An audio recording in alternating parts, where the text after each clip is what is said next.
Moments ago, Sovereignty, his much anticipated final work as he head towards the Breeders' Cup Classic with nothing short of Horse of the Year honors on the line. He has been the best of the 3-year-old crop, and he is getting into gear right now. I'm joined on set by Joe Talamo and Simon Bray as always. And Simon, there he goes, getting into that work. Yeah, going to be nothing fancy here today. We've been talking to Bill Mott all week. Just, I think an easy half mile was the plan, is what he said yesterday. And that's his exercise rider, Neil Pazanski, assistant trainer, said he's just a great horse to work. Very push button, does everything you want, and you can see he is just doing so good right now, Joe. Yeah, has his ears straight up, doing it really, really easy. And you said it. They don't want nothing too intense today. Something just very modest. They're only 5 days out from the big one. And I tell you what, he could not look any better right now. He is doing this very, very easily. I think this is exactly what Bill Mott wants. There he comes around the turn there and just moving beautifully. I mean, just got a great way of going. And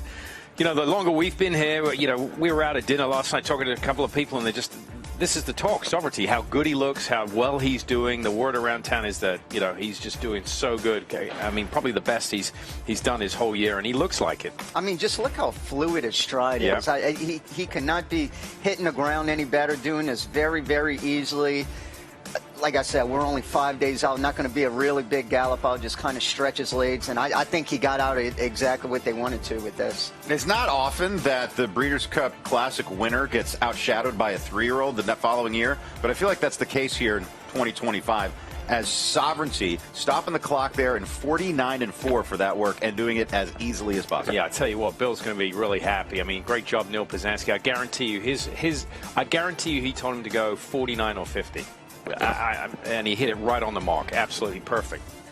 Yeah, at this point, 5 days out, I know we've talked about that the last few days. The worst thing you could do this close to a race is to go too fast. If he would have put up a 46 and change, 47, only 5 days out, he would have been fired. Yes, that definitely could have taken a lot out of him. This was absolutely perfect. And even not only for Sovereignty, but for all the horses works, you're not going to gain any fitness 5, 6, 7 days out. So this is absolutely perfect. Just something to get over the track, stretch their legs, and time-wise, could not have been better. Yeah, it's just to get them through the motions and just take the edge off a little bit. You don't want them too high come Breeders' Cup week. You know, you don't want them too fresh. That's how horses hurt themselves. So you've got to do enough to take a little bit of the edge off, but leave so much in the tank that you've got enough left for next weekend. So 50 is right in that sweet spot. 46 fast, 52, 53 slow, 49-4 right in that sweet spot for maintenance work. And then you have a horse of this supreme talent in the hands of an absolute master in Bill Mott. So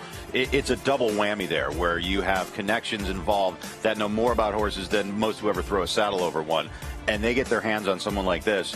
And that's why we've seen him every race get faster than the race before. The works have been perfect. Everything leading up to the Classic, everything this entire campaign has been meticulously well done.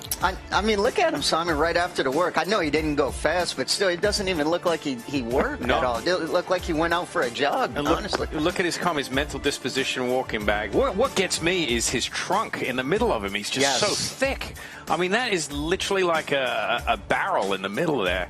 I mean, he doesn't tuck up. He doesn't draw up to the back end of his stifles there and look light. I mean, he's just an absolute beast. And I know we touched